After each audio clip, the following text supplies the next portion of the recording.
काय करायचं कारण आहे ना, तुमचा झोनच अजून निश्चित नाही तुम्ही म्हणताय, मग काहीतरी कारवाई करताय गरीब लोकांच्या वरती.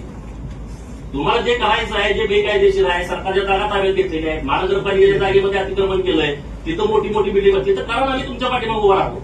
छोट्या लोकांना कशाला तुम्ही त्रास देताय गरीब लोकांना? आणि पावसाळ्याचे दिवस आहेत, सणासुदीचे दिवस आहेत. दादा, माझी विनंती तुमच्याकडे अशी आहे, फेरीवाला जे शहरातील लोक आहेत त्यांची बैठक तुमच्याकडे घ्या, तोपर्यंत त्यांना सूचना द्या, कुणाचं अतिक्रमण त्यांनी करायचं नाही, त्यांचे झोन निश्चित होऊ द्या. झोन निश्चित झाल्याच्या नंतर तुमच्या कानावरती ती गोष्ट सांगू द्या आणि मग पुढच्या गोष्टी त्यांनी करू द्या. या आजच्याबद्दलच्या सूचना त्यांना क्लिअर कट तुम्ही द्या. एक जो माणुसकीच्या भूमिकेतून विषय आलाय की पावसाळा आणि सण, आम्ही राजकीय पक्ष हे मतांसाठी सणाशी जोडतो. तर पुढच्या 4 महिन्यात 7 मोठे सण आहेत. 7 गणपती आहे, नवरात्री आहे, दिवाळी आहे, दसरा. तर त्या कालावधीमध्ये तरी किमान आपण भूमिका अशी घेतली पाहिजे की त्यांच्या व्यवसायावर त्यांचं पोट भरणार आहे.